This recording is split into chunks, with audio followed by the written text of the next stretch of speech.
And we're live. Okay, we're live at Senate Appropriations. It's February 19th. We're getting testimony on the FY26 budgets from different agencies, departments of government. Today we're talking about the VSAC's presentation. So we'll let you introduce yourselves, and then we could introduce ourselves if you don't know everybody. Yeah, that would be. My name is Scott Giles. I'm the president and CEO of the Vermont Student Systems Corporation, and I'm joined by Patrick Leduc, who's vice president and chief operating officer. Okay. Pat Brennan, our senator from Grand Isle County and Colchester. Good to see you, sir. Andrew Pertz, I represent the Washington district, which includes Stowe, Braintree, and Orange outside of the county. Who's this guy? I don't know them. I don't really wanna. Nice to see you both. Nice to see you as well. That's your intro? Yeah, that's it. Bob Norris, Franklin County, and the town of Alberg in Grand Isle County. Just so you know, when I'm not here, I do work with them. The public don't know that. I just said to the public I did. All right, you're covered. And Watson, the Washington district. Nice to see you. So thank you very much for the opportunity to come in and kind of present the VSAC budget request for FY26. Because we have enjoyed such strong support from the committee, what I will say is that we've kind of structured this presentation to lead right into the budget request itself without a detailed explanation of all of our programs. But we have included materials within the presentation that will allow you to take a look at those programs in some detail if you are interested, and of course I'm happy to take more detailed questions about how each of the programs are functioning. I thought just for purposes I would provide a really brief overview of VSAC before jumping in. What we learn all the time is that people know us based on the program that they participated in. And so, I would begin by saying that we were created in 1965 is kind of part of an effort to ensure that all Vermonters, but particularly low-income and first-generation student Vermonters, had access to the education and training that they needed in order to pursue their life and career goals. We learned pretty quickly that just making financial aid available to students wasn't always enough given the complexity of that process. In the early 70s, we started, we were one of the very first states to take advantage of a federal program called Talent Search, and we launched our career and education outreach programs. With the support of 3 federal grants, we were able to provide career and education counseling to middle school and high school students in nearly every kind of region of the state. And through a third program called the Education Opportunity Center Grant, another federal grant, we were able to do the same thing for adults. We've got counselors living and working in each of the regions that they serve. And we are able to serve just a little under 6,000 students of all ages in any given year.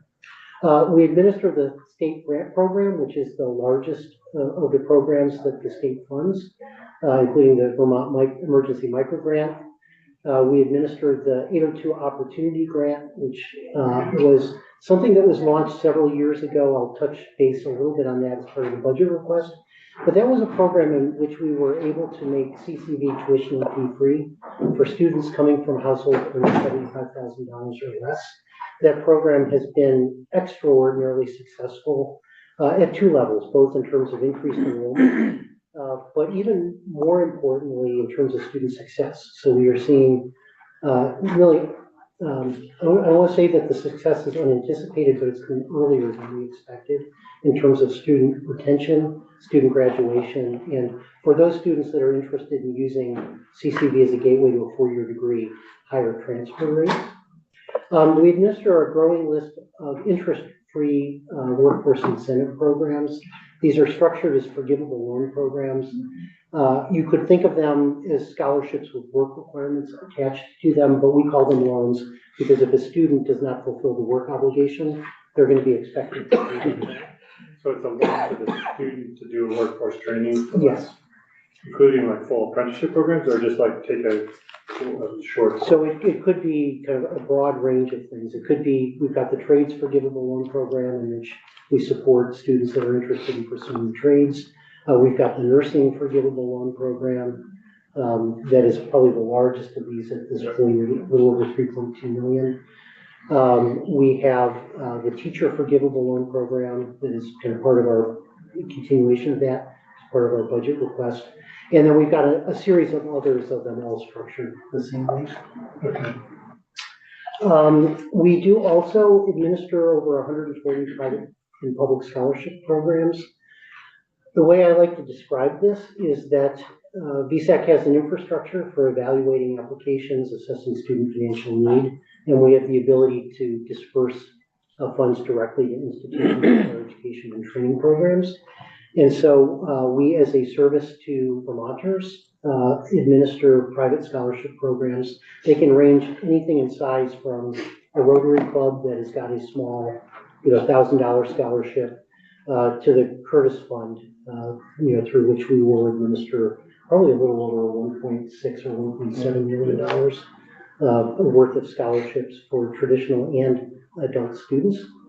And then we also administer a student loan program, a supplemental student loan program that is designed to fill the gap between what students can borrow under the federal student loan program and the cost of attendance for some higher cost institutions.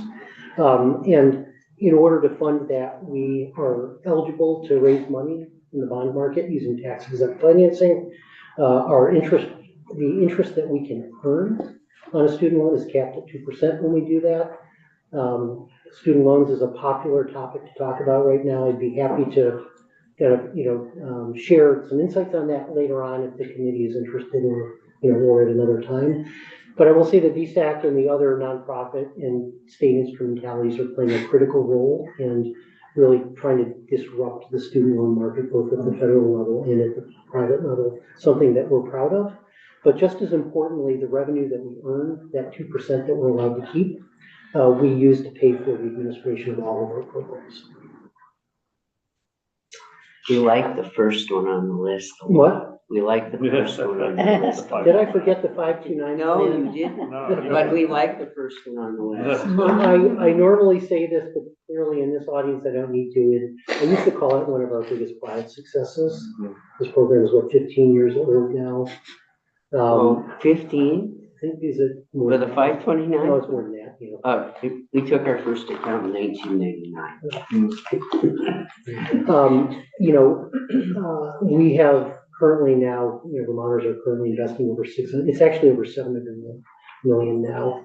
And every dollar saved is a dollar not borrowed, which is transformative. And importantly, changes in kind of federal law allow funds from 529 plans also to be used to pay for the costs associated with registered apprenticeships, as well as a small amount to be used for the payments on student debt. So with that, is there, Patrick, anything you want to add? great. With that, what I will do is, I thought I would just jump into at the very top level, our budget request. At this point, I'm on page 2 for those following on their iPads. So this year, we requested, and Governor Scott has proposed increasing VSAC's base appropriation to support students and adults by 3.6%, or $945,000. The important part about this is that I mentioned 802 opportunity earlier on. This increase will allow us to increase the income threshold for 802 opportunity from $75,000 to $100,000, which will allow roughly 2/3 of Vermont households to be eligible. We think this is probably the resting point for this program, for the foreseeable future. People ask me why 100,000 as opposed to 75,000, and part of that is our experience that families of dependent students who have other children to raise in that $75,000 to $100,000 range are still struggling to come up with the resources to be able to pay for tuition and fees at CCV. And we see this as being a critical part of our workforce development strategy. because CCV also offers both, both degree programs, but also non-degree certificates and other programs as well. Caroline?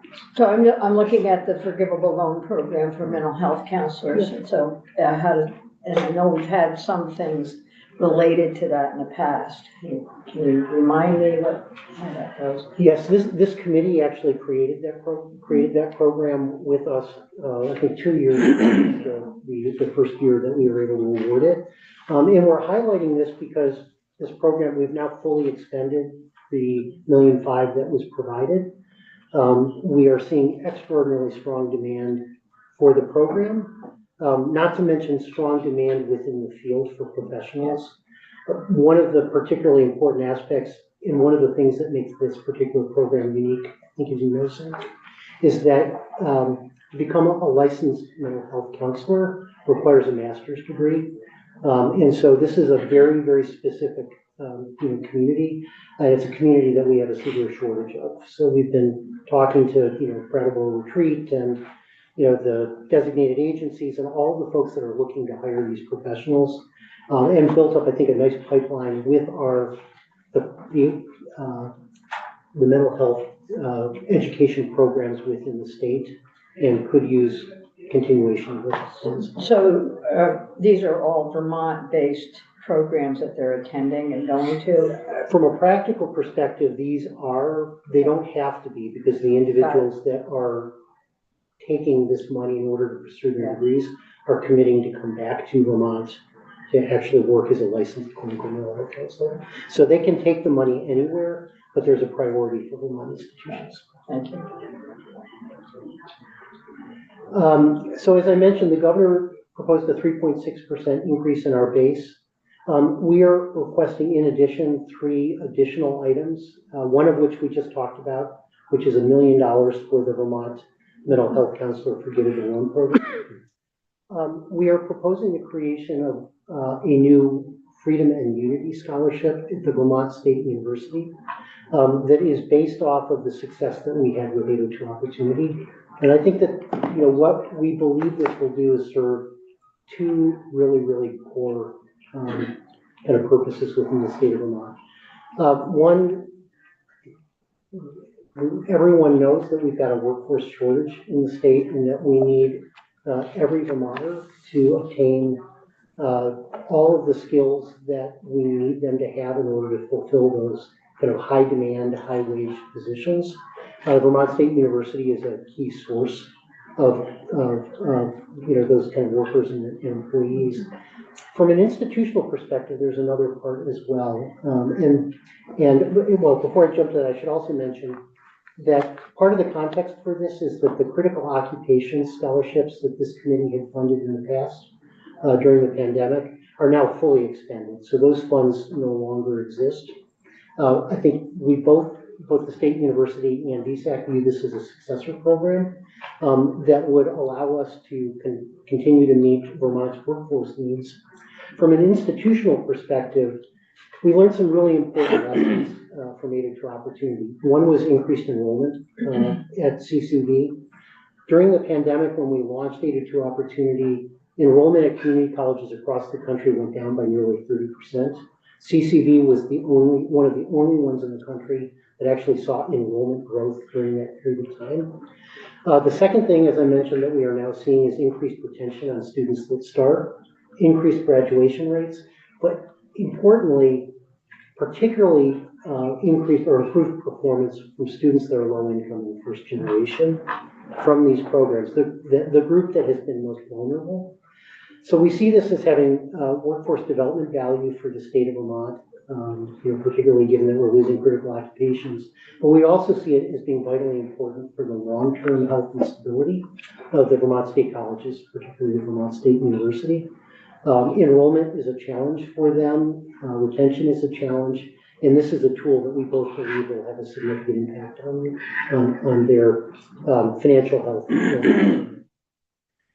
Then the second item in that list that we are proposing is continuation of a program that was created 2 years ago, the Vermont Teacher Forgivable Loan Program. This is modeled after the nursing program, the trades program that we talked about, and others. We initially had about $2.5 million that was designed to be spent over 2 years. That program has really taken off now at this point, and we are kind of recommending that the program be continued, particularly now that we have, I think, supported nearly 200 potential future teachers in the state of Vermont. Yeah, a little bit more than that, yeah. And last year, we had 218 applicants that we did not even review for the program because we were out of funding. And so if we were to fully fund that, it would require, I think, 3.9 million. Yeah, I just believe that, yeah. 3.9 million to fully So fund. these increases to the base or just to keep it going for, till they double? Well, we would, eventually we would love to have these be permanent programs, much the way nursing has become one, but we would recommend. So nursing is the only one that's got the. It is, that's global commitment dollars, and that's Right. one that has now, I think, as it's grown to that $3.3 million range, has become sustainable. Trades is now part of base, so that one is permanent, but these others are separate. And the Freedom and Unity Scholarship is just for Vermont State University. Is 802 just for community college? Yes, it is. So the nursing is global commitment, but not mental health counselors? No, that was done initially, I believe, with ARPA dollars, and then there was a swap of those dollars for the revenue dollars so that we would be able to basically carry it forward while we were building the program. Is there a reason to keep the two separate? Freedom and Unity and 802 and not just make 802 for either institution? It is I think long-term, that is the right question. The reason that we have not proposed merging them at this point is really a question of funding sources. So part of the power of 802 Opportunity now is that because it's part of BASE, it functions like a promise. And so what we have learned, and I will say this is one of the reasons why I think we've seen the enrollment growth that we have seen.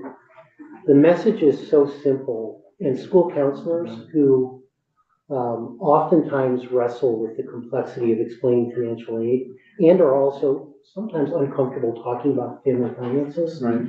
know which of their students come from families earning $75,000 or less. And the school counselors have gotten very, very comfortable promoting this program because they know it will be there and they know that their students will be eligible for it. We wanted to hold open the possibility that Freedom and Unity might be launched, as a pilot, to allow us to test this using resources that might not be available long term. And we didn't want to do anything that seemed to students as though we were making a promise to them that we would then subsequently not be able to maintain. And I will kind of share that there are various, depending on funding that was available, we can design the program in different ways in order to meet that budget box. And later, I think in our presentation, we share what that might look like. Right, I'm seeing that now. It may be worth mentioning, just because we just talked about the teacher and the mental health and a little bit of the nurse program, and Scott, feel free to correct me if I'm wrong. The teacher forgivable loan program was appropriated when it started to PZAC. The others are appropriated to the Department of Health, and then we subcontract to do that. Yeah. Thank you. Freedom and Unity, I think we've talked about. I don't need to add any more to that, other than to say that it enjoys, strong support from the Chancellor's office, from President Berg and from the staff at the Vermont State Colleges. As I mentioned before, it's built off of a model that we've already demonstrated works, and works profoundly for those Vermonters who feel as though they have fewer opportunities. And the other thing that I will add just for context is, we know, with our declining high school population, across the state and the demands that places from a workforce perspective, it'll be particularly important that we are able to encourage low-income first-generation Vermonters, all what I'll call lower middle-income Vermonters, to pursue as much education, as they can.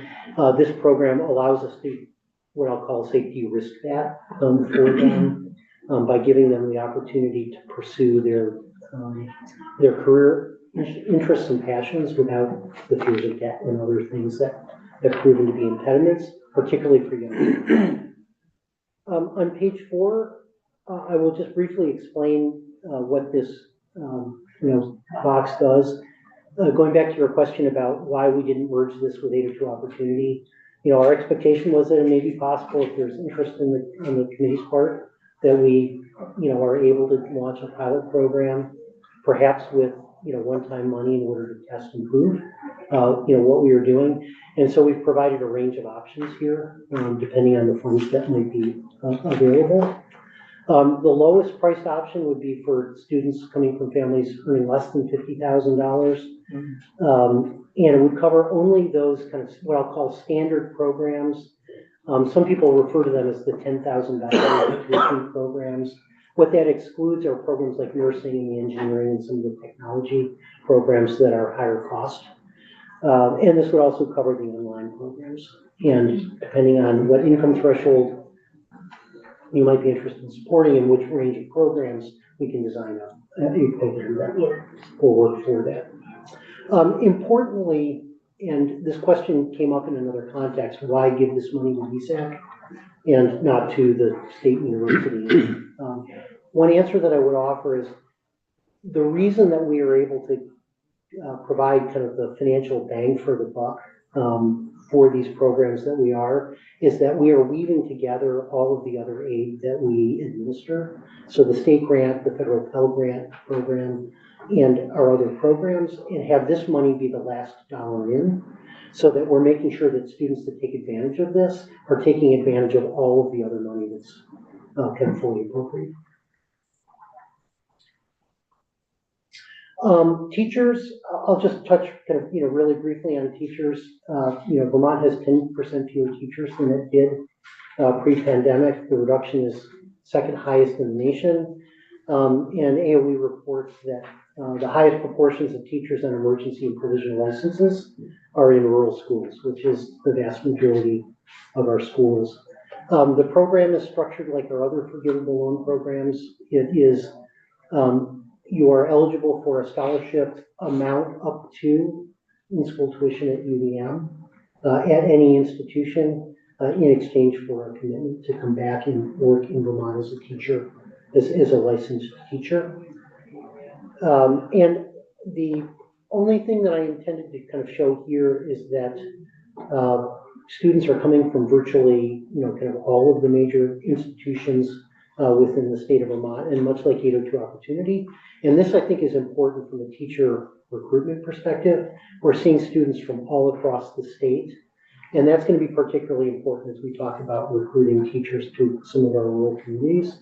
Many of these students, have a very, very strong commitment to their communities and are doing this because they hope to come back and kind of offer the same mentorship and support to students in their communities that they received themselves. So it's a new program, but we believe a powerful one. So I just want to do a time check that we're hoping to have ag in sometime around 2. I will shut down in. Okay, so I wanted you to get to any other dollar things that you Okay, why don't I jump And I off? had a question on one. If I could jump into page 11, I'll just kind of touch it on a couple of items in the core request core budget, and these are language issues as opposed to budget issues. So the 3.6% increase, we're requesting that. The governor included it within his base budget proposal that would allow for the increase in 802 Opportunity. We've received permission for quite some time now from the committees to take up to $300,000 from our core budget to set aside for what we call our aspirations initiatives.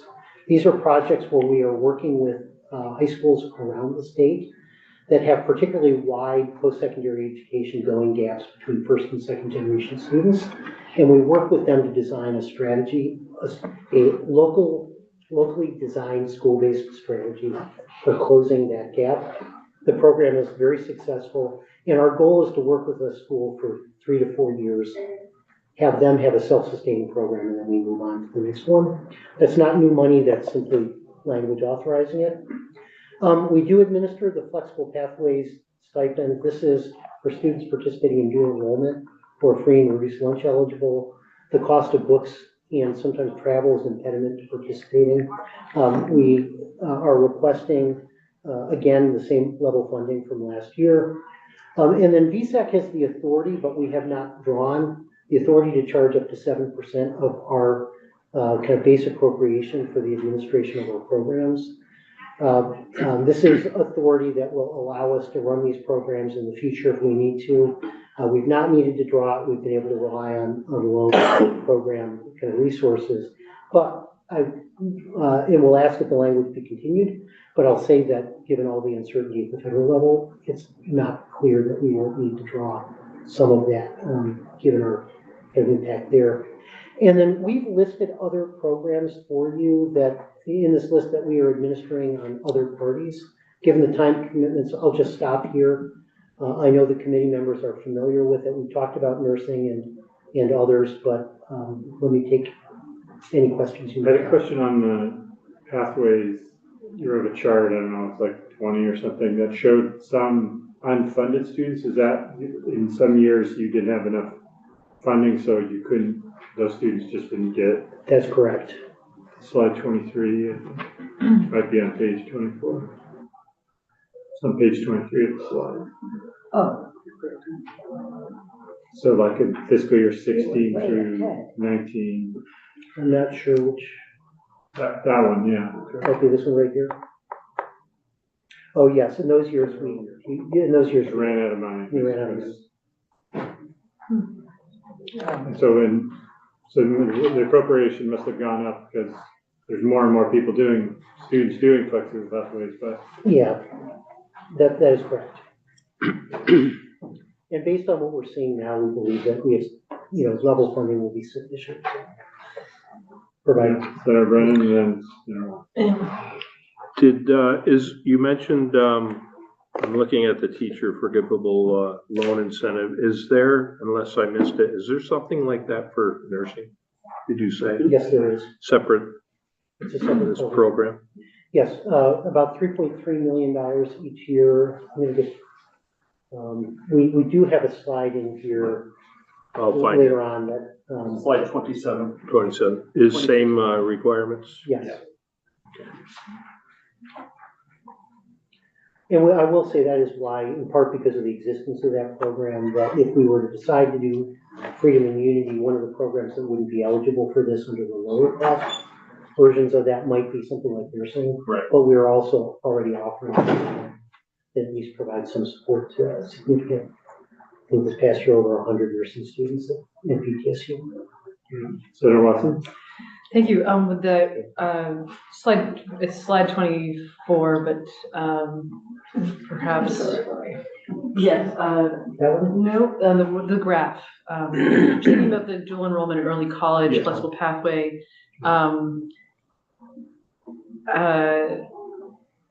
Wondering if I had understood that the funding for dual enrollment in early college came out of the education fund. Is that This is accurate? different. This is different. So there's two. This is just this $150 stipend that the student gets for books. Okay. The cost to It's pay the not. institution comes out of But the education. program, underlying program itself does. Okay. It's actually a program that was created by this committee Mhm. when dual enrollment was first created. Concern came actually, I think it was the superintendent of Royal raised it the first time, that free and reduced lunch eligible students were feeling as though they couldn't participate because of the cost of textbooks and Right. they're giving up their meal if they're traveling to a Right. school. Right. So these are small, I think they're $150 stipends that are designed to offset that equity access question. Is that for the whole year or per semester? The stipend is actually, I think it's for the program. I think it's for the whole year. Yeah. We can confirm We'll that. confirm that. Yeah. Right. So we pay the ed fund pays the tuition, so if they want to, that's where the ed fund kicks in. That makes sense. And so this is just that to cover those extra things that would otherwise be a equity barrier. Books. Yeah. That makes sense. 150 a year doesn't pay for much. As I say, textbooks alone. Yeah. Yeah. Right. You're getting transportation and having to buy a meal. Yeah. Okay. And yes, just a quick question on the trades program. on slide 25, there's probably a lot. There's a lot here, but is there any link with, I know it's certification programs, and I've worked with students and done assessment for some of the things they've done. Is there any link with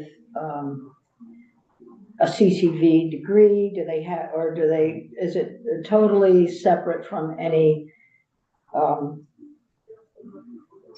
relationship with any college program, or are you working in that direction at all? I'm just trying to. Yeah, no, that's a great question, and it can be, so the programs are not limited to higher education related programs, but some of the programs that are being taken advantage of using this program are at the Vermont State University or Vermont Tech or CCV. So they could do both at the same Yeah. time, is what I'm thinking. Yes. Right, because it's really helpful. I know I had students who did that in the solar industry. It's just amazing. Solar HVAC has been one that has been particularly popular now, and for years we did not have an HVAC program in the state.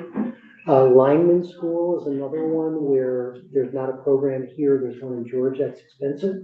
But if you come back as a certified lineman, you will never be unemployed for the rest of your life, a line woman. We've got 3 right now that are down there. So this has been really transformative and I will add, and I think this was the question you were also asking, we braid these together with our other aid programs in order to make sure that we're maximizing the value of the state dollar. It's great. Needed. In the Vermont Guard tuition benefit program, can you explain that real quick? This is a program that we administer on behalf of the Guard. The Guard sets the policies. This is a program that they created many, many years ago as part of their recruitment tool, in which they provide, their money is provided for scholarships for undergraduate degrees first. I think now they're asking for Masters and second degrees. masters and second degrees. And then those individuals are committed to serving in the Vermont Guard for some period of time after they've received. So the money's coming from the Guard, you're administering. We're just administering it. We play that role for a number of agencies. Yeah. Okay. Great, any other questions? Great. Thank you for your time and your testimony, and we have more slides we can look through. There's a lot of good information.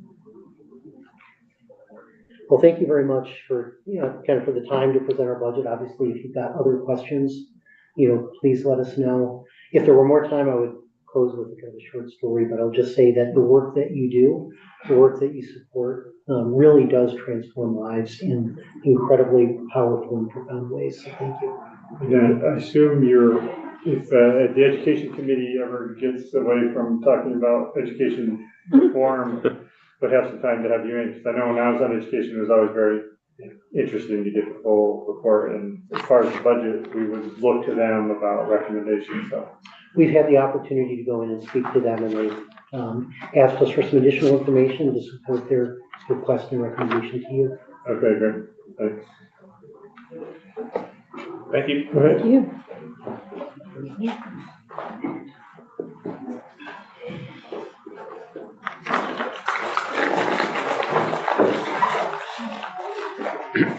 So, Secretary Tebbett, will you be coming up, or? Nicole will be joining me as well. Okay. You can have as many chairs down there as you want. Goodbye. Yes, sir. Got my boots on today. Boy.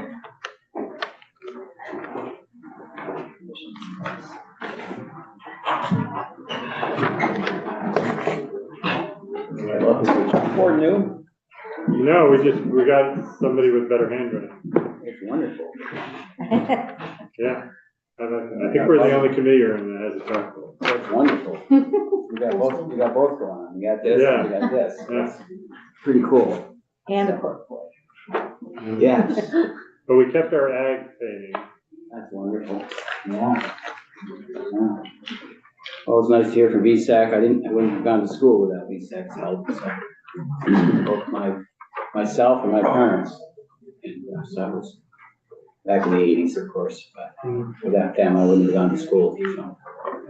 That's good to hear. Yeah, no, you were great. You're very easy to deal with. And gladly paid that loan off every month. So, you wanna go? I'll let you introduce yourself. Do you know everybody here, or we I can think do I it? do. Good, well, it's great to be with you. For the record, Anson Tebbets, Secretary of Agriculture, Food and Markets, with me, as well as Amy Mercier, who's our Financial Director, and Nicole Dubuque is our Operations Manager. So I'm gonna begin with our proposal, and I would just maybe begin with, saying, I know you all have some incredible issues before you relating to education and housing and public safety and affordability, and we're part of that equation as well. So when you folks get to go on talking about education and property taxes and housing, and agriculture is in that space as well. So if you're addressing those issues, you're going to be helping the agriculture community, because we have those needs as well, with our farmers having substantial land and property taxes. But housing, whether you're in Middlebury, whether you're in the town of Cabot, where they're struggling for housing, for finding workers at the plant there, or whether up in the Northeast Kingdom with Jasper Hill looking for housing as well, it all comes together.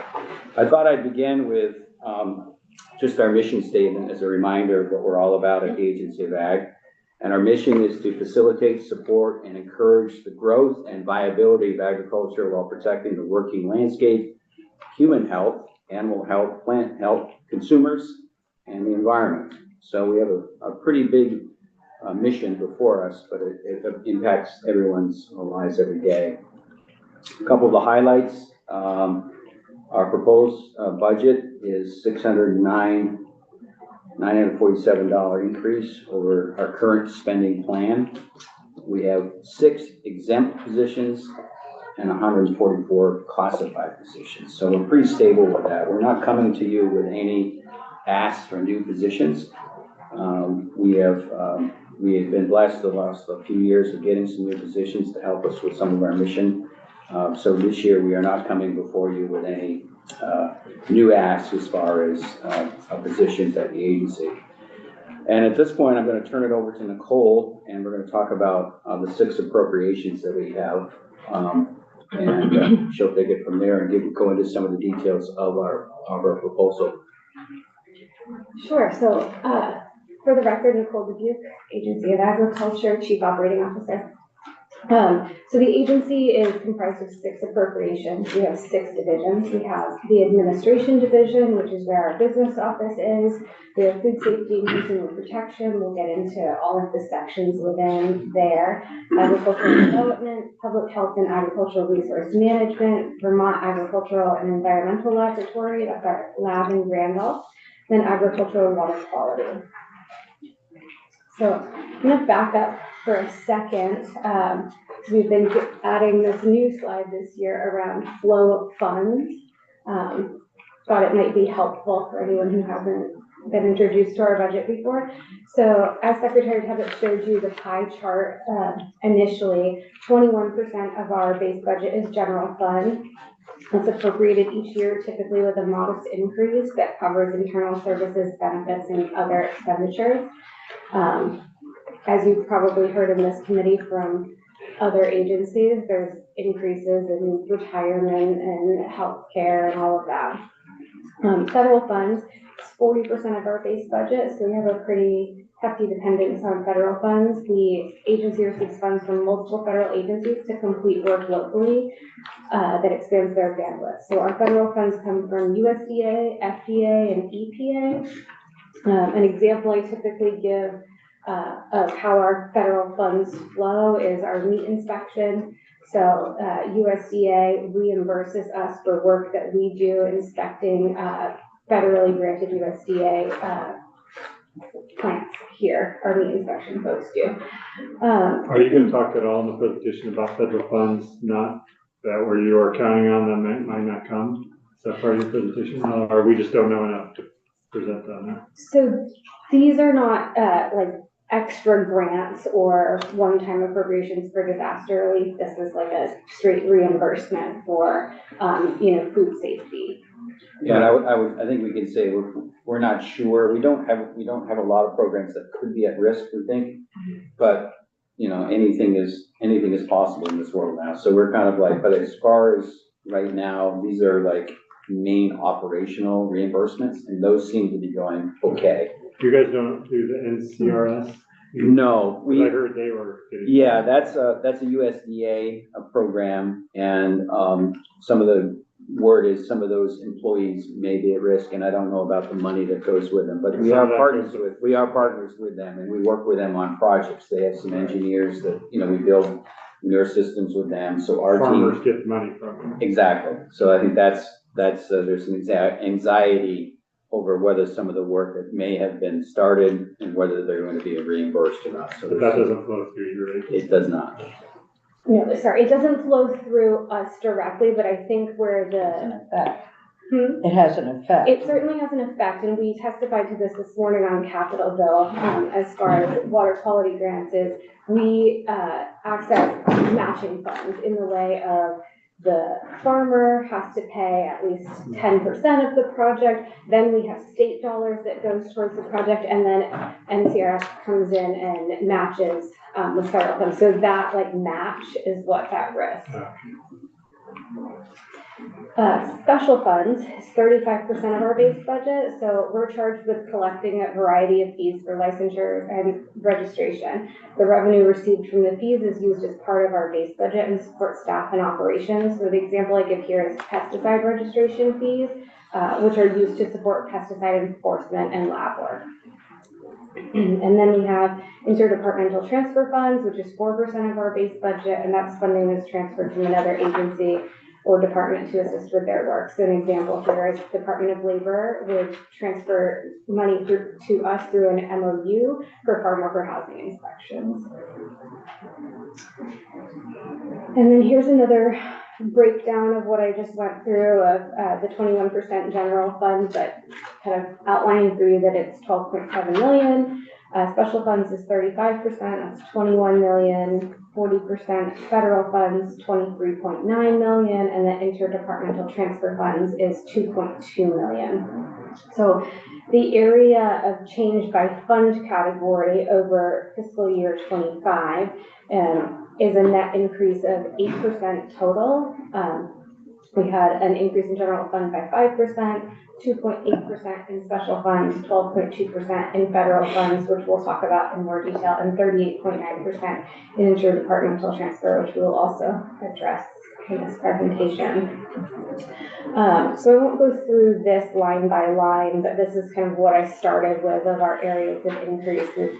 We've got the usual suspects here, the Vermont Family Medical Leave Insurance Premium, retirement, child care contribution, Agency of Digital Services, internal service fees, health insurance increase, salary increases. And then below, we have an increase in USDA Dairy Business Innovation Center grant, which is federal funds. That's an increase of 1.7 million. Oops.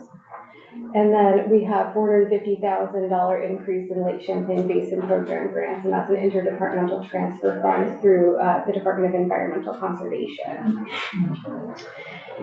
Areas of decrease proposed this year is 110,000 state clean water fund grants. That's decided through the Clean Water Board proposal. A reduction of 112,000 to the Natural Resource Conservation Council grant.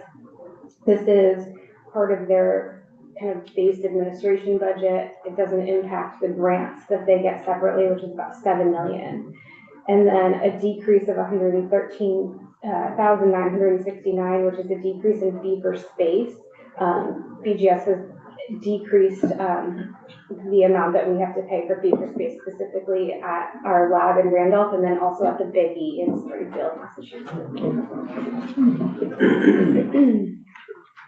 Okay, so positions, as Secretary Tebbett said, we've remained neutral on this. We still have 150 positions in our fiscal year 26 budget, which is the same as last year, but some of them shifted around a little bit. So we had 2 limited service positions that we returned. because the work is essentially done there. The limited service positions were the AFM communication specialist and the ag development specialist 1. We received 2 positions through JFO, the ag development specialist 2 and the contracts and grant specialist 1. And those are specifically federally funded through RFSI, which is a USDA program, Resilient Food Systems Infrastructure Grants is what it is. So we're working on that right now. And then we kind of did a switch. So we had a staff attorney assigned to us through the Attorney General's office, and we were able to, through the position pool, move that position internal as a classified position. So that's the compliance policy and enforcement manager.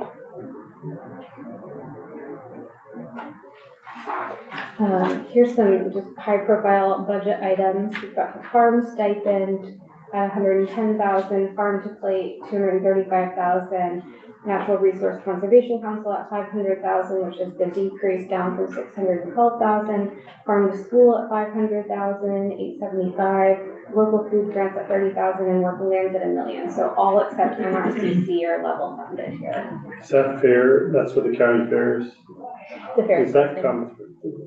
Because we also, like, they're coming in next, or today. Do we give you the money and then you give it to them? Is that? Yeah, it goes through our budget. But we have done in the past this, which goes directly for their operating budgets, and then we have given money in the past to deal with capital structures within. Electricity. And that doesn't go through you, does it? Good, yes. It does. But it's the capital budget.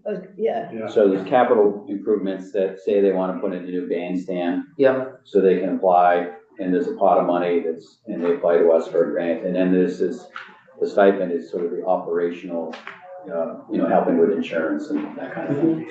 Senator Brown? Do you know where the $2 million grant that's going out to fairs for the 3-acre rule, that doesn't flow through you? It does. It does. They sent it to the agency, and we've been working with DEC on that. There's 4 fairs that are eligible for those.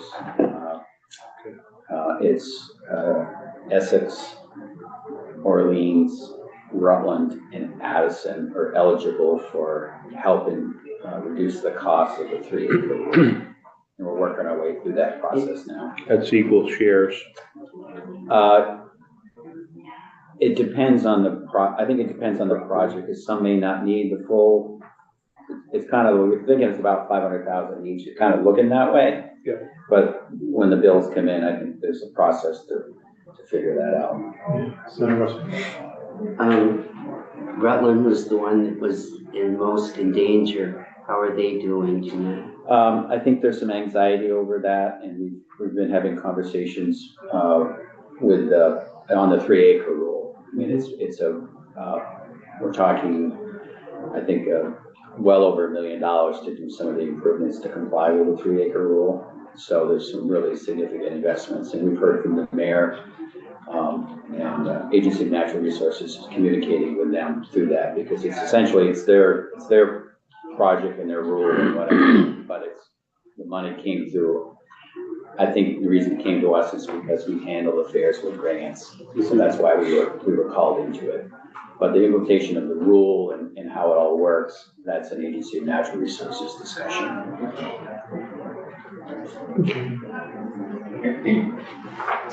Okay, so I provided the screenshot in the presentation to all of you, but you'll see this on most of our divisions this year that, so the administration division has seen standard increases to salary and benefits, but no other notable changes for fiscal year 26 in that division.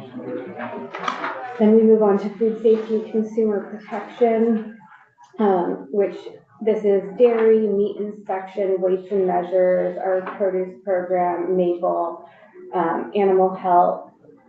Am I missing one? Nope, that's Okay. it. Can I ask, Senator Lyons? a quick question, probably, I don't want to interrupt the flow here, but I know that there's been testing going on with H1, Yeah. with the bird flu, and so Yeah. can you give us just a peek at what you're Sure. doing here? So there's a couple of strains going on with this, the bird flu, which is the poultry side, And then there's the dairy side, which jumped to the dairy side. So we've had a few backyard flocks in Vermont gets the poultry side. So no commercial, but we've had probably 5 total over the last few years. We've had a couple this year. And then there's the dairy side. And the dairy side has not reached the Northeast yet. So it hasn't been in Vermont, hasn't been in New York, hasn't been in Pennsylvania. The closest is Ohio and maybe North Carolina. There is great concern of that one. So USDA set up a testing program that we wrote to them, and they approved the program for us to go around and sample milk out of bulk tanks or the containers. So that's what we're doing now. So we have people taking a sample to see if it's in the raw milk. Pasteurization is the key here, because pasteurization kills the virus. So we're trying to figure that out. We have no positives on that, but all of that testing is being funded by USDA. Okay. So the equipment, the training, and then we had to put on some temporary workers to help us go around. We're trying to collect a sample each month from every farm. So it's we're probably looking at about 500 samples. But so far, so good. Everything goes off to Cornell, where it's tested, and so far everything has been great. So that's kind of where we're at, but it hasn't had an impact on our budget. Just the workload that we're doing, that's all. So can I ask another question? In terms of folks going out to improve their herd and maybe purchase in another state, is that happening? And do you have sort kind of a... Yeah, moving of animals, you have to get special permission to move an animal out of state. So if you want to go sell it, if someone wants to buy a cow from Vermont and they want to, say they're in Massachusetts, they have to be tested and cleared before they can transport it. Because the initial spread, they thought, and some of it was spread from cow to cow mechanically. And so that, you have to get permission to move cattle to another state. Okay. To help. So in those states where it did the cow, was that on a farm that also had poultry? There has been one case, I want to say it's Nevada, where they think it may have now jumped from poultry to 2 cows, which is a whole another game changer. So I think the new administration is evaluating a lot of things going on with this, but the United States has spent billions of dollars euthanizing poultry, because part of the rule is now it gets into some of these big commercial barns that all are euthanized, which in some of our bigger states have, it's just millions and millions of birds have had to be, and that's one of the contributing factors to the price of eggs. Thank you. Yeah. I will just add, because I think it's important that when cattle get this, they don't need to be euthanized, and they typically recover. It's just their milk production that's impacted. Because humans could get it if they drink the milk, or that's the word. If it's raw. So Or if it's not properly we've tested. seen a couple cases of humans getting it. Obviously, there was a case that was in the media in Louisiana where the gentleman passed away. And then we've had some cases of farm workers having it across the country, and typically it presents like conjunctivitis. But I think there's just more research that needs to be done. But of course, the worry is, right, that if you ingest it, that you could potentially get it. I'm not a veterinarian, so We don't want to spread rumors. Yes, so don't spread rumors. I'm not sure of all of it, but yes, we want to have an abundance of caution with ingesting anything, but pasteurization does get rid of it. You want to talk more about this question? It's okay, Senator West. We're good. We're gonna be fine. We're gonna be fine. So food safety consumer protection, same as, sorry. Just ignore It's my turn to kick him. For this division, it's the same as the administration division. They've seen the same standard increases to salary and benefits, but no other notable changes for fiscal year 26. Moving on to agricultural development division. So this is where we added our federal funds. So contractual and third-party services increase in budget for Dairy Business Innovation Center grant by 1.7 million. We have some information in here too about the Dairy Business Innovation Center here as well that we'll get to. And then the decrease in fee for space costs in the amount of 63,000 for the Vermont building at the Big E. USD Organic Cost Share Program increased by $50,702, and we received $300,000 in a federal award for local food systems in schools grant.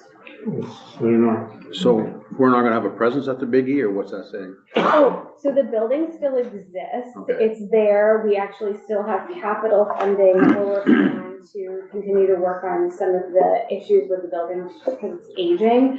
But my understanding is that the cost related to, is it maintenance and utilities has gone down? Yeah, there's a formula that goes through the Buildings and General Services, and we were fortunate enough that the new formula was favorable to us about, how they're managing the sort of the day-to-day, not the day-to-day, or over the 17 days of that operation. And I think it has a lot to do where the employee was coming from, that was managing the maintenance and the upkeep and so forth throughout the year, but also importantly through the 17 days when the fair is open. Just a quick one, and it might not be for you, but Vermont owns that building. Correct.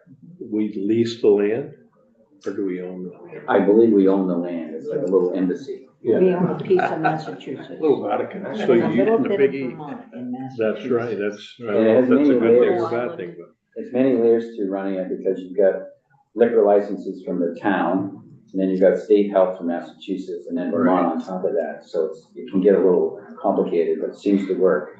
But all New England states have each other building. They call it the Avenue of States. Yep. Yep. And ours will be 100 on 2029, and that's why we're in the Capitol bill. You'll see some improvements that we're trying to get. How far are we into the improvements? I believe we've gotten through the design, and we've got some sketches and where we want to do that, some planning money. And now I think the question is, how much money do we have to actually do the improvements? So that will be, I think, up for discussion this year, as we head to 2029. It's getting to the 2-year bill, so we're getting close to making decisions on, how much can we really invest in there, and if we have the dollars with all the other needs. But we have a proposal ready. Where was I? Do you oversee those? Does that come out of your budget, I guess, is what I want to know, or BGS? The improvements and maintenance. It will go, Amy, help me with this. This is the one that goes through us, right? We work with buildings on the design and all that, but it goes through their budget and then over to us. Is that right? Amy Mercer, for the record, Director of Finance. So in the capital bill, it is underneath agriculture's budget, but it is BGS that oversees all of the work and processes all the invoices. So, one quick question, because I haven't been there. How big is this building? Oh, it's I don't know the square footage, a beautiful building. We have how many vendors? 22? I think 22 people sell, and it's 2 stories, but the upstairs, there's just an office and some facilities and a balcony. But the main floor of it, I would say it's probably, what's a building comparable to around here we could judge it with?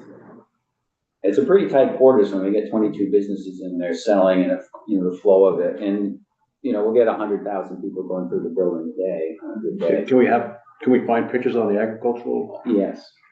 Yes. Okay. They have a website, the Big E has a website. Yeah, you can Google Big E. Okay. I don't know if I'll show pictures of the Vermont building or It's not. a brick building and it's 100 years old or close to it. So it's, we've got wiring issues, we've got chip paint, that kind of thing. And then trying to service so many people with food and products. But it's very important to us that we manage it in an authentic way. So people that bid on being there, we have certain standards that it screams Vermont, So I'm using my computer right now to stream. But we did testify on the Big E already with corrections and institutions, so I can forward that slideshow to you, and it has some good pictures of the Vermont Great. building in there.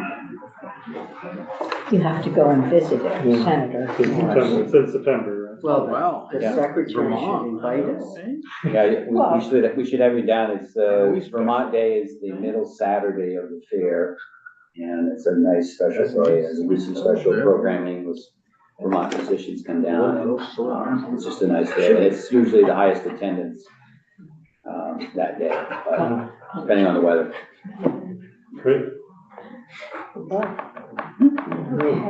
So, within the agricultural development division, we have the Working Lands Enterprise Initiative, and here's just some fiscal year 25 highlights. The budget total was $1,035,000, $1 million of which was general fund. Cumulative program impact 2012 to 2024 invested $18.8 million in 555 farm, food, and forestry projects, leveraged an additional $30.9 million in matching funds, investments made across all 14 counties, over 540 new jobs created, more than 92 million generated in sales by grantee businesses, and over 24,985 acres kept working. And then we have a note down on the bottom, just because we usually get this question about how many requests versus available funds. So we have 5.3 million in requests for the 1,035,000 in funds. So how does this relate with the Ag Viability Fund? Are those two, does it make sense to combine those two things together? I think they work well, separately. Ag viability does more of the business planning. Yeah. And, sits around the table and figures out the plan. From time to time, we do send, through the producer groups, we do send some money to farm viability to help with that work through the Working Lands. So they can apply to Working Lands to receive some of the coaching and the business planning through that. Thanks. Okay, so the Dairy Business Innovation Initiatives, there's 4 regional USDA Dairy Business Innovation Initiatives. Here in Vermont, we run the Northeastern DBIC, which serves 11 states. So that's all of New England, as well as Delaware, Maryland, New Jersey, New York, and Pennsylvania. The amount awarded through the Northeastern DBIC for projects extending through 2027 is $53 million. And then the slide that you all are probably most interested in is the impact in Vermont specifically. So as of December 1st, 2024, the DBIC has awarded $11.6 million to Vermont Dairy. So Vermont dairy farms and processors of all sizes have received funding across our grant programs. This includes on-farm milk storage and handling, food safety and certification, agritourism, marketing and branding services, farm innovation and modernization, processor research and development innovation, and processor expansion. So we received 284 applications from Vermont, and were able to award a total of 125 grants and contracts to Vermont dairy farmers, processors, and service providers. So 44% of Vermont applications have been awarded. And the average funding award is $92,000, but the awards have ranged from $10,000 to $1 million. This is just another visual that I shared of the overall stats for the Northeastern GBIC, which is they've received over 1,000 applications, and they have a 36% award rate. They've awarded 367. Okay, and then moving on to farm. So they again had the standard increases, and the only thing of note here is that there's $35,000 going to the Pesticide Education Safety Program grant with Union Extension, and that's to align with our updated safety and certification training plan, which was approved by the EPA. VALE, Vermont Agriculture and Environmental Lab. Sorry to be a broken record here, but they've also seen standard increases to salary and benefits. And then here's where we have the additional decrease in fee for space, which is $59,754 for the lab in Randolph. Why is that, because you lost that line? I actually don't know all the details. I just know, do you have more details? I just know that this is what BGS has invoiced us for, and it's, I think there's a new formula, and Yeah. it's all related to maintenance and operations, and I think where the employee is being dispatched from as well, so I think it's all connected to the formula. They changed the formula, and luckily, from our end, it helps us in our budget. Okay. yeah, and I know that, I don't know if this plays into it, but there was like a contractor for services, and now I think they moved the position to Randall, so I don't know if that impacted it too, but. Yeah, right. And then here is our Ag Water Quality Division. So they've seen the same standard increases. We talked already about the decrease, the proposed decrease to the Natural Resource Conservation Council grants by $112,000, the decrease of $100,000 to the State Clean Water Fund grants, which that was the proposal through the Clean Water Board. And then the increase, the Lake Champlain Basin Program grants of $450,000, which again is the MOU with the Department of Environmental Conservation. And then also an increase of $90,000 in federal funding for ADS application support. And I'm sorry to take out my phone, but I never get this acronym right. So it's the Natural Resources Conservation Service through USDA. Conservation Innovation Grants to the Regional Conservation Partnership Program. A mouthful, but I will, yeah. Senator Watson. Yeah, so I'm interested in the decrease to the Natural Resources Conservation Council. Can you just tell me a little bit more about that? Well, maybe I should frame it with like what my concern is. So I know they do a lot of work with private landowners, and I know they work a lot with farms, but they also do a lot of work around, well, I guess we would think of this like conservation work in terms of, shore restoration or, bringing, taking out culverts or like restoring waterways, et cetera. And the reason I am worried about that is particularly because of the flood resilience work that they do. So with that as my frame, I'm wondering if you can speak to that a little bit more. Yeah, and they do wonderful work, great partners with us, and we work with them. This is essentially some of their base funding. And last session, I think you brought it up to 612 as well, so you made an increase. So we're going back to the original base. But the part where we really help them a lot is we have about $7 million that goes in grants to them to do some of that work. So this is probably a discussion about, and it's kind of a interesting, it goes through our budget, but it's not, it's one of those it's kind of a weird little quirky state government thing that goes through our budget. They are getting a new executive director, and they've talked about trying to figure out, how they want to be managed, and if they need to be an independent place and not in our budget and so forth.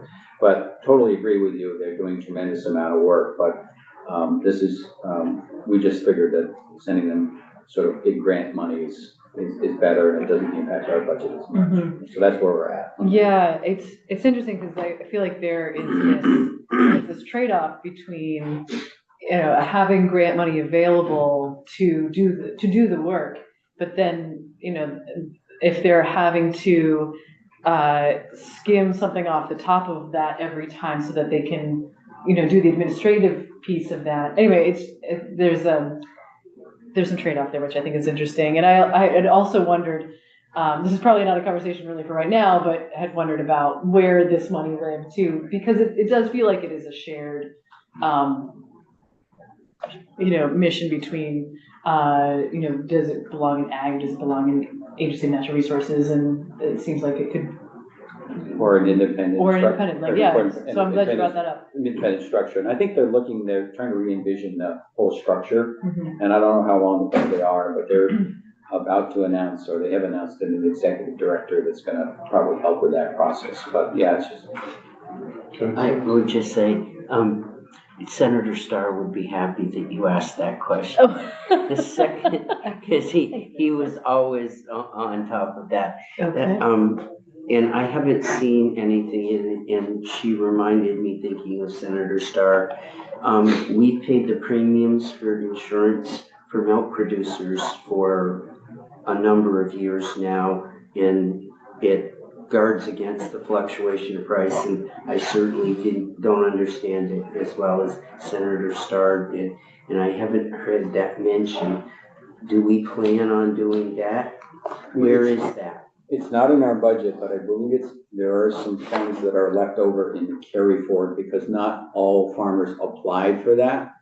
I think we got up to maybe about 85% of the farmers. This is the insurance program. This is the So when the insurance. price, just a quick sort of lesson, it's like when the price of milk federally, it's all discovered, all the price of milk is determined by the federal board. So they have an insurance program. So when the price of milk goes down or there's high feed costs, there's some formula. And if they sign up for that insurance plan, farmers can get a payment. So if things go south, they can get a payment. What Senator Starr and the committee did was they paid that premium, so there was no risk because it's insurance. So there was no risk to the This farmer. committee put Yeah. the money in. Put the money in. So in that, and about 85% of our farmers took advantage of that because there was no risk to them. They could sign up, Vermont was paying the premium. And they got quite a lot. And they could get the return on investment depending on the market for milk. Right now, the market is okay for the price of milk. Of course, it's the feed costs are high, but I don't believe there's a significant payout as there's been in the past, like when a couple of years ago. A couple of years ago, they got a lot of money. They got a lot of it. It was a good return on investment for that investment. So there is some carry forward that we're going to talk about.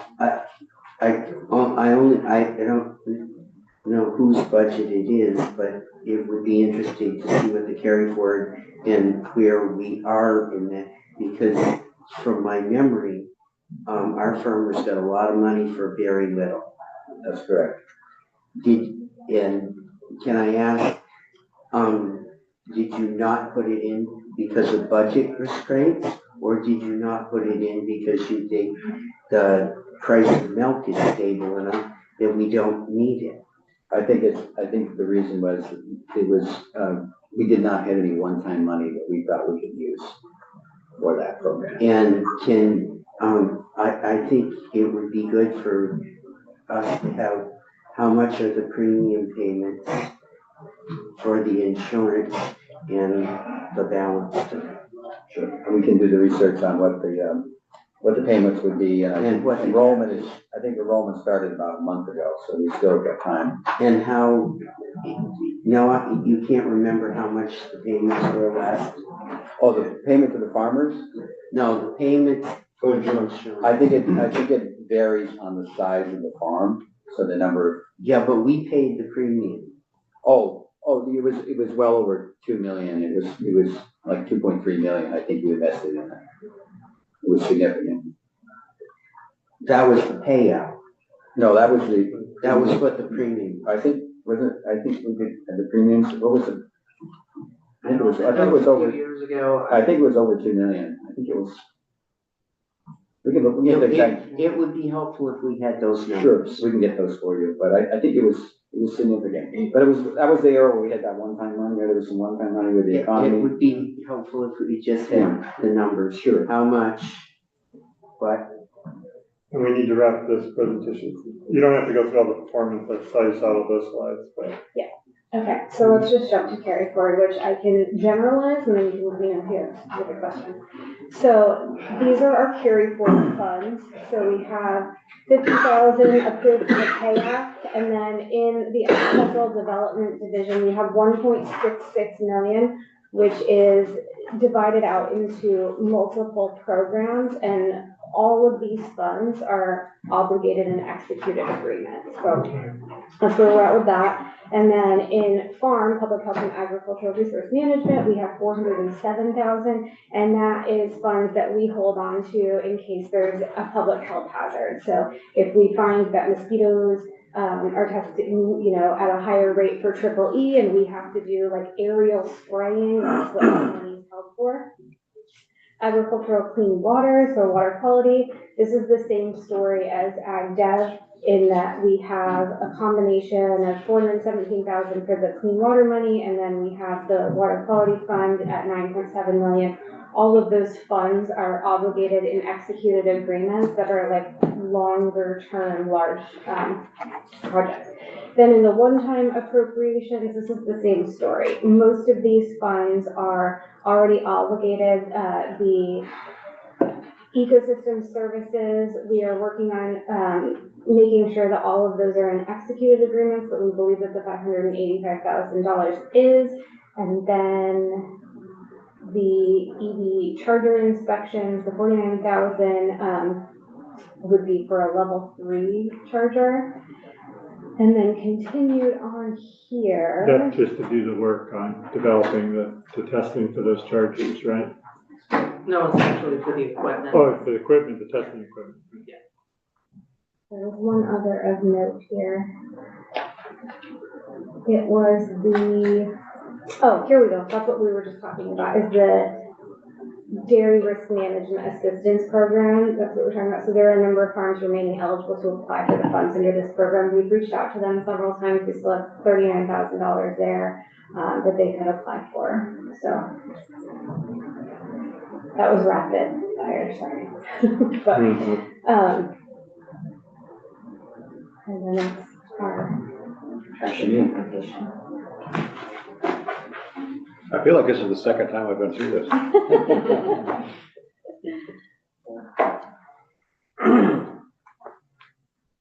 Okay.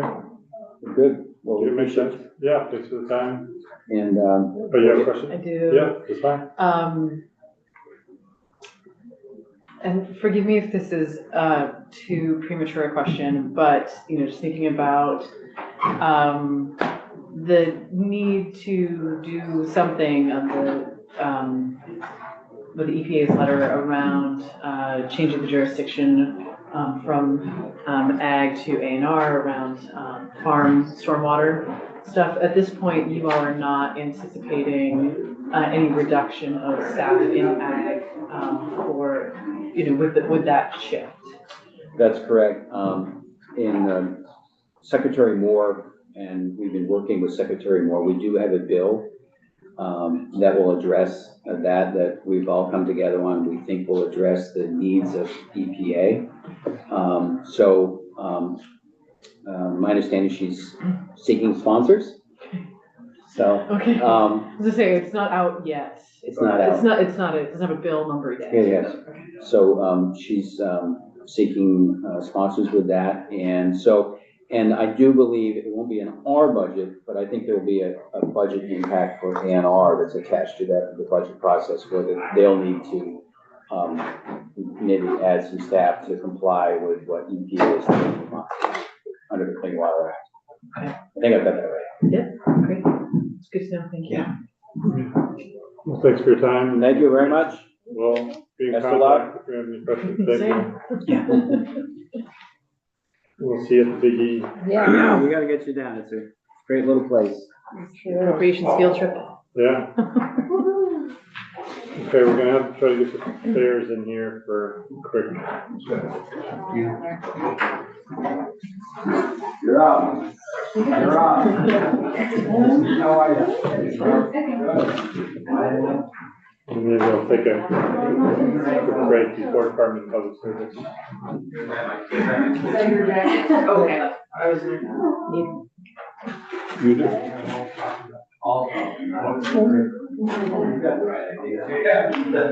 You're lucky about that.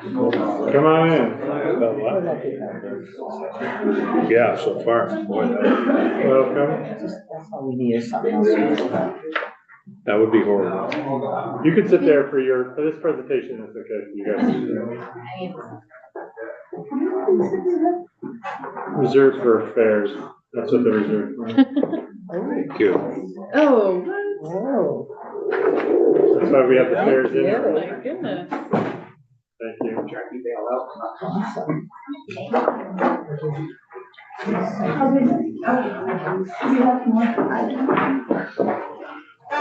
Did Jackie, didn't I see her? She was leaving? She sent her substitute me. Okay. Need one. I thought I saw her in our hallway. One here and one back in the corner.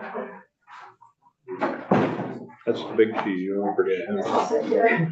Right. Huh? She was standing. That's the right big outside cheese, you don't want to forget him. Yeah.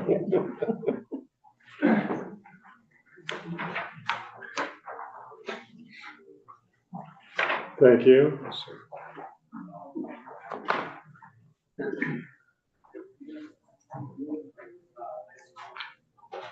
Well, welcome, Mom. I can start and I can distribute the rest of this, or I can just give. Yeah, sure. Pass them on down. My name's Bob Allen. I am the past president of the Vermont Fair Association and been working with the Agency of Agriculture for years on the stipends and grants for the agricultural fairs. And I'm on that committee, and I'm also a member of the Vermont Fair Association, obviously. Got 6 fairs here that would like to speak for a short period of time. I know you run over a little bit. I'm not sure what time you want to close up, but I've got Caledonia County, Addison County, Lamoille County, Tunbridge Fair, Bonneville is not here. And I don't think Lamoille is here either. He left, didn't he? He left, okay. And the Vermont State Fair with us. So that's the Vermont State, Caledonia, Addison, Tunbridge. And that's basically it. They would all like to. Oh, and CVE. Late arrival. I'll blame it on that. They would all like to talk to you about what they do with the stipends and the grants that they have received over the years. And we want to thank you folks a lot for giving us a few minutes to visit with you here this afternoon. So we know you're very busy, and I'll get right to it. So if I go by the way the original list was, Tim, you're number 1. Uh-oh. Thanks, Bob. Good afternoon, Tim Shea, Champlain Valley Exposition. I see Wilson at the table here. Wilson, resident myself. Thank you for the money you've invested in the fairs over the years. We could not do what we do without the investment. Example, last year on our capital grant, we received $32,000, and we were able to replace the roof in our Blue Ribbon Pavilion. If anyone was at Senator Mazza's celebration of life last year, that building there, we put an $80,000 roof on it, so we used the state money and then matched it with our own monies. And over the years, we made electrical upgrades, building improvements, but always stretching the state dollars with that local match. But it's a significant amount of money to us, and without it, I know the electrical standards are getting greater and greater each year. As Roberta knows, there's a lot of aging infrastructure at fairgrounds, but we're able to use these resources, the state resources, match it with our own money and make the improvements. So for that, we thank you. We are also working with this 3-acre stormwater issue we're working through. We're the proud owner of 33 acres of impervious surface. We do feel we have an option here with some money appropriated last year to offset some of the expense there, but we're looking forward on that. Okay. But I appreciate your time here. I know you're busy, and thank you for the support over the years.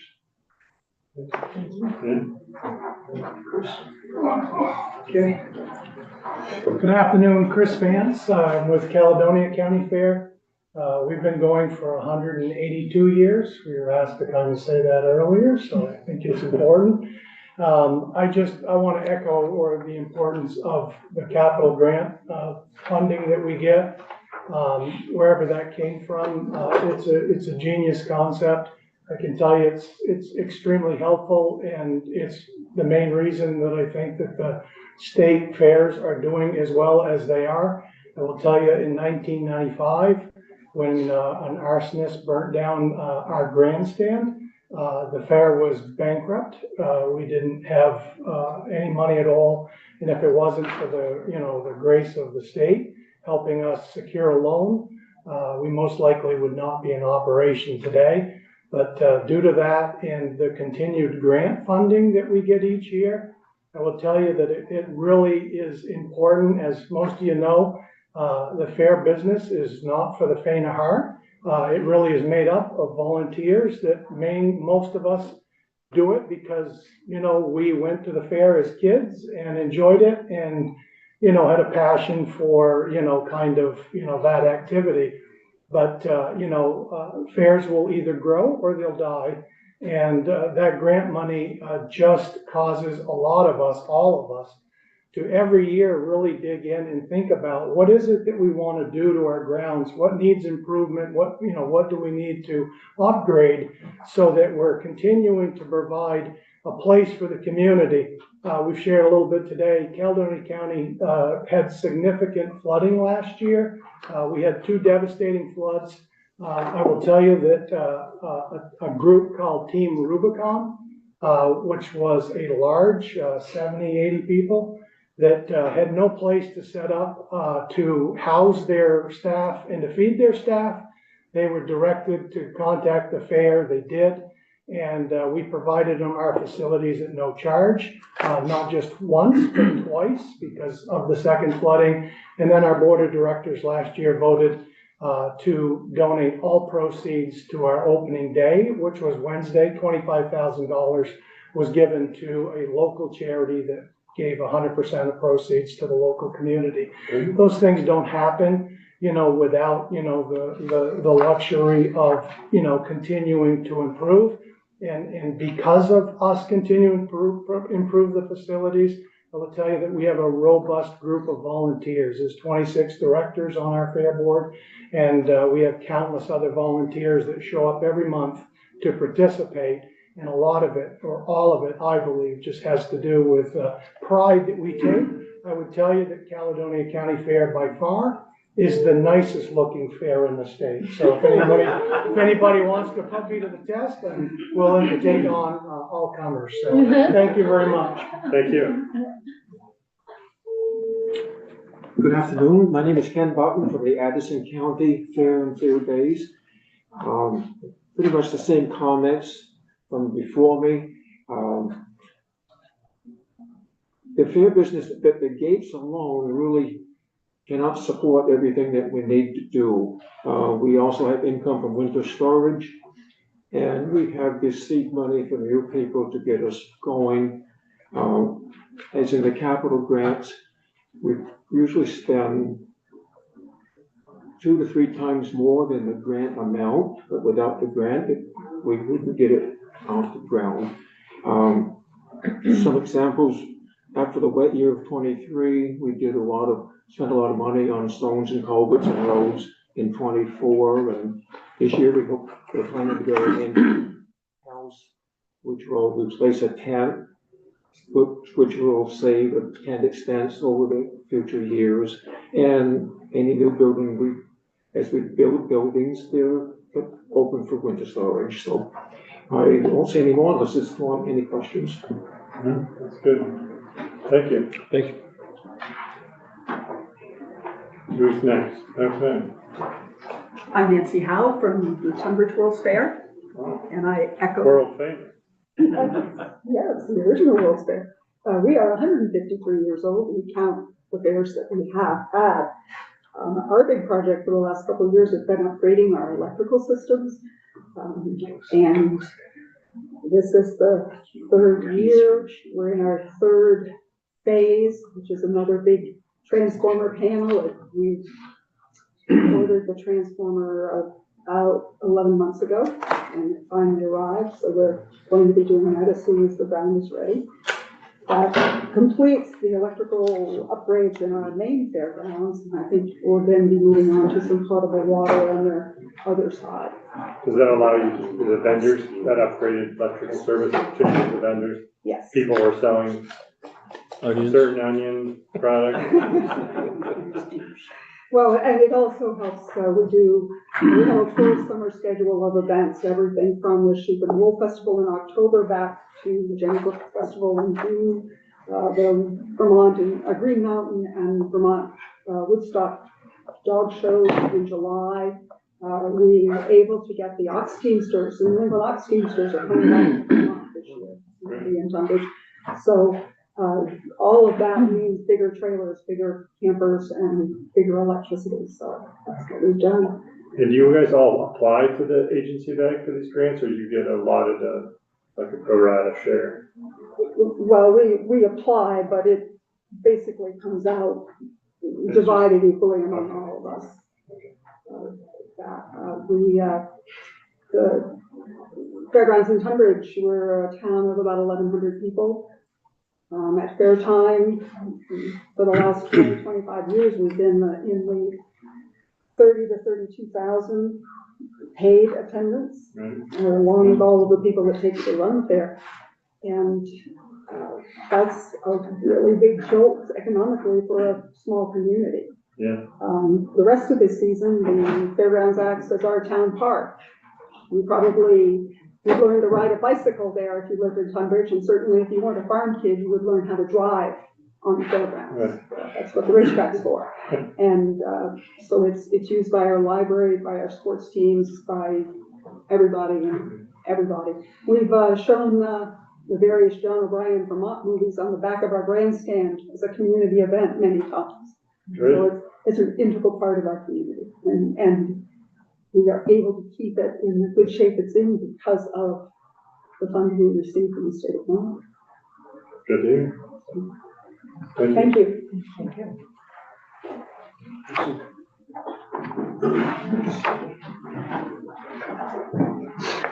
I'm Christy Davis from the Vermont State Fair down in Rutland, and we just want to thank you so much for allowing us to have the stipends and the grants. The last couple of years for the grants, we've improved our bathrooms. We've put in new bathrooms by our new horse arena, which was part of another grant that we did. We just redid the bathrooms in our historic 4-H building. We put in a new 6-inch water line on the agricultural side of our fair, installed a hydrant, which helps with insurance and much better water pressure. So we can add there and maybe get it up to our campground area when we improve and expand on that. And also this year we are going to put a lift in our historic 4-H building to allow the upstairs to be accessed by everyone. So we just thank you so much, and we couldn't do this without you guys and without your help. And all our projects do cost much more than we get in the grant. And we put in so many hours, everyone on the board, volunteers, in-kind donations, monetary. We just thank you so much for our support. Yeah. Thank you. You're welcome. I think that's everyone. That's it? Every Okay. fair has been represented. Are you folks aware of how the grant program works? I can give you a really short, quick overview. There's so much money that's appropriated to the Agency of Agriculture every year for the capital grants. Yeah. And what we do on the committee is if we get $300,000, for example, and we have 10 fairs, we divide it by 10, and we tell everybody 30,000 is the maximum grant you can apply for. A lot of fairs don't apply for the full amount, when sometimes the fair doesn't apply at all because they don't have a project ready to go, shovel ready, so to speak. So if there's money left over, we take that money and divide it back amongst the fairs that had major projects, any money left over or the money not used. The grant has to be for an item that is going to have a 20-year life, and the fair must contribute at least 15% above the amount of the grant, either in cash or in kind donations. And as Christy said, a lot of these fairs are using a $30,000 grant to build a $130,000 building or a $162,000 bathroom. So it's they are more than putting in their share of the money and have for many, many years. So just that's a quick overview of what the grant process is. There's about 7 of us on the grant committee. If there's some issues with the grant, the way it's written, we send it back. We give that fair a chance to modify it and send it back to us. We haven't refused very many, but we have had to extend the deadline for a few fairs so that they get it correct. Well, thanks for that info. We did talk at the agency of ag, and we talked about the appropriation, but we didn't get the details, so that's helpful to know how that's worked. And I really appreciate the work that you do on the association and all the fairs. I haven't been to all of them, like Senator Brennan probably has, but I've always enjoyed the ones I've been at. I think it's a valuable aspect of Vermont culture and economic development, so I think we all are proud to support it. I think all of you got an economic spreadsheet. Yeah, it's awesome. Take a look at it, but anyway, it shows positive signs in what's happening. Yeah. Thank you for your time again, and well, thanks for coming in and bringing all the fairs. It's great to hear. Okay. Thank you. Thank you, Ron. Good luck. You still know how Good to to see make, you. you still know how to make. I'm gonna get there next time. Okay, You please still do. know how to make. Oh, yeah. Okay. Well, See you no, later. let's just do it. What? Are we taking? Hey, Bob. You guys. Oh, great. Are we taking? Need a break? Oh, I don't need. Okay. No, we'll go, but, so, we're gonna hear from the Department of Public Service, but I'm gonna have, Senator Brennan lead this, since I work at the Department of Public Service. In fact, I'm gonna leave the room. Are you? I'm admitting that. You're I'm gonna gonna leave go with the you. I'm gonna- Huh? I'm not. Yeah. You're in charge. Okay, that's great. Uh-oh, I didn't leave the VSAC. be careful. Pat sees his total But power. my salary doesn't do anything. Let's I see. wanna ask you. Well, Phil's here, so I'm gonna be careful. No, you just have the guards take me away. Okay. So everybody. Doing it on. Richie becomes clerk again. Yeah. All's right with you. No, he's clerk, vice chair, chair, you know, the rest of us don't even need to say. Yeah, I'm doing it all. Well, at that point, Okay. it's not a democratic process anymore. It's just, you're the autocrat. That's it. That's right, you just decide. Brittany, I think we're on about a 5-minute break by the looks of it. No? No? have a quorum. Okay. He did, Andrew doesn't want, Senator Burchett doesn't want to. Oh, we have a quorum. Yep. So, okay. I could leave and No, then we won't. First act. Stay right there. So we can go to Richie's. No, we're not doing that. Nope. Okay, I had Carrick down, but I think Brittany, you're gonna take it. Yes, if that's acceptable, you'll have to deal with I me. think we're ready to go. Great. Well, thank you. For the record, Brittany Wilson, Deputy Commissioner at the Department of Public Service. I am into my 3rd week, I guess, here at the department, so bear with me as we run through this, but my colleague, Patty, will probably do the heavy lifting, but Patty, I'll let you introduce yourself in a minute. Could be. Can we turn up the Can volume? we, yeah, Oh, do a little sound check there? You hear me? That's better. that's a little better.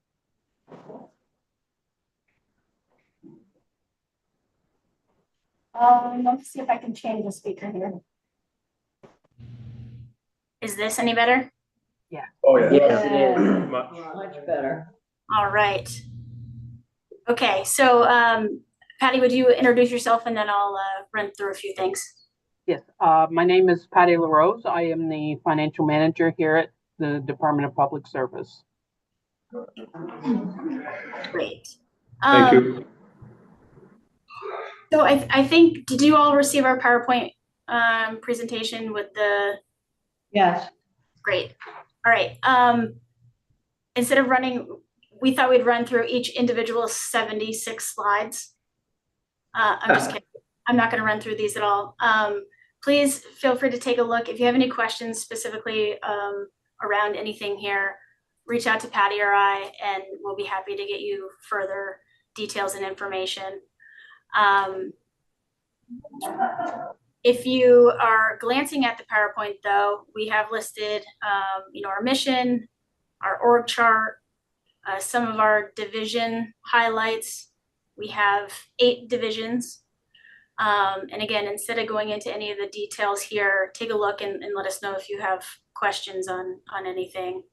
I think, just to kind of kick off the budget presentation and request here, our department doesn't rely on any general fund dollars, and mostly special fund with a little bit of federal funds.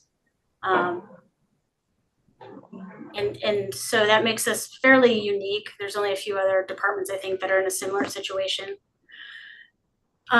Continuing to roll through the slides here, we have a few on federal funding dollars and the grants that we receive. I'm sure there are various questions related to our federal funds, so I will just say this kind of high level, broadly speaking. We are in the process of a risk assessment. So all of the federal programs and dollars, a risk assessment, identifying where we are in each of those funding streams, what the next steps are, and any sort of budget implications for each of those individual steps. What we're trying to put together is a timeline so we can determine what steps should be taken next, and if a step is taken, whether or not we're posing any risk of state dollars having to backfill any federal funding that may or may not come to fruition. So that is the process that we're going through, and we'll be happy to share more of that as we pull it together. The next slide, as I mentioned, we are mostly special fund department. Brittany? Yep.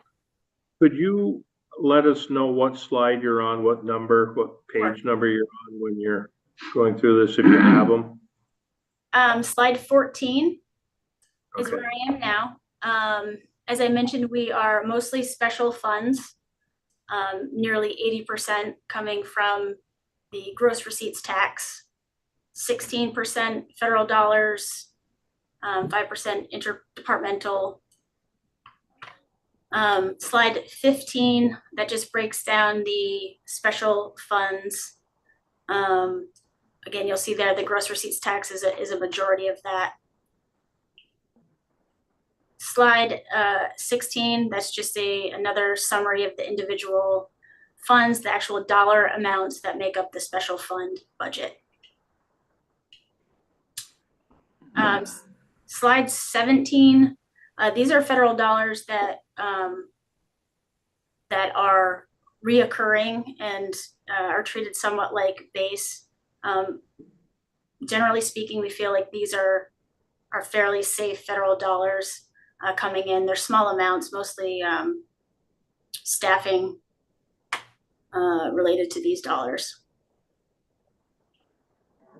On slide 18 is a general list of all the federal dollars that I was talking about. So this just gives you an idea of some of the federal funds that we are receiving or expect to receive or are being contemplated right now at the federal level. Not a whole lot of details here, but as I mentioned, we're pulling together an overall assessment, and we'll be happy to share more details as we pull that together.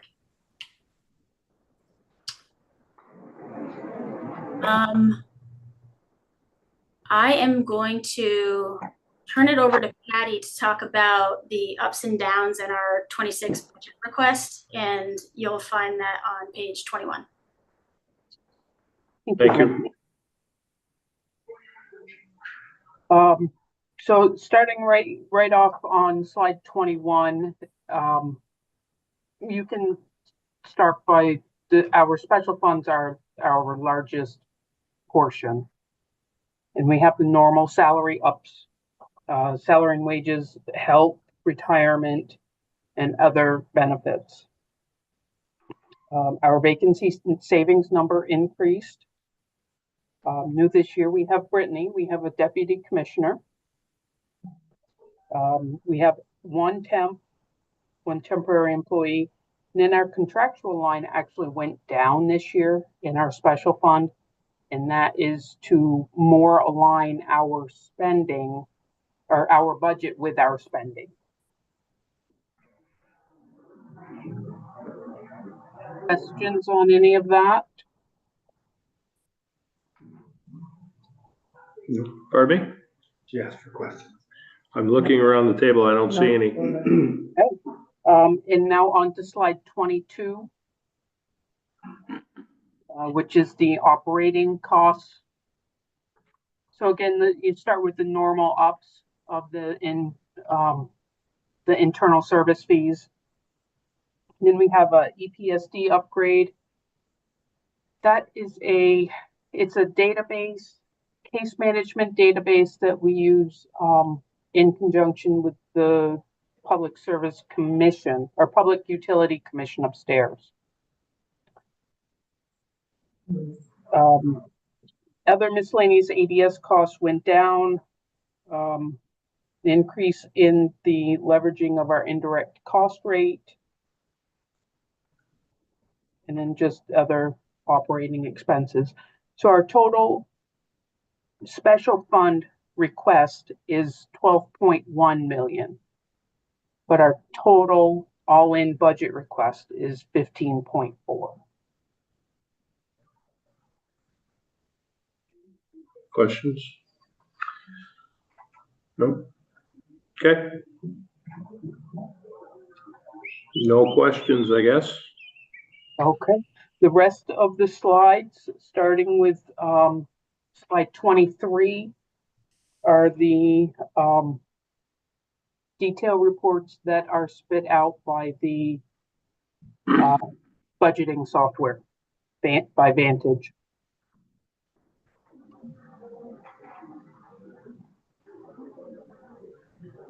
Great. Okay. This was. Yes. You're too good. Let us know if anything comes up. We're happy to answer your questions. Thank you. Sure. Thank you.